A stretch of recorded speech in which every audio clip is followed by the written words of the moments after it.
تعالوا نجهز صلصة طماطة كلش مفيدة وكلش سهلة وتفيدنا بهواية وصفات.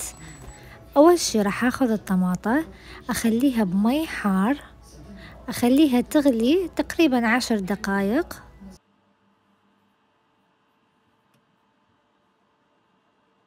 بعد ما ألاحظ أنه بدأت تتشقق معناها أقدر أشيلها.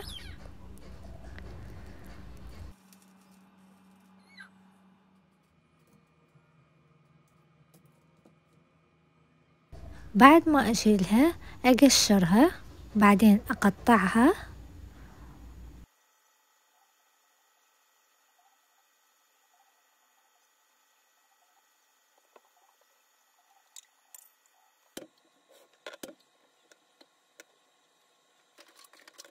وأخليها بالخلاط،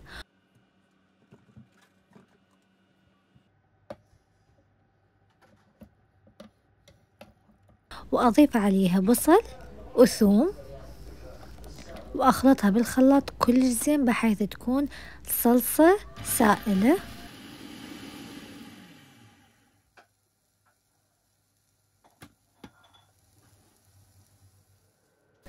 بعدين بقدر كبير أضيف شوية زيت وأضيف عليها صلصة الطماطة وأخليها تتسبك، ممكن تاخذ ساعة أو أكثر.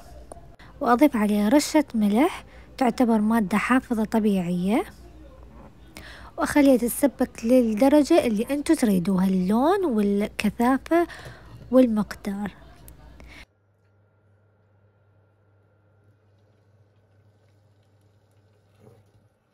بعدين أتركها تبرد، وبعد ما تبرد أوزعها بعلب زجاجية أو ممكن حتى بأكياس وأحفظها بالفريزر أو بالثلاجة حسب رغبتكم وحسب استخدامكم.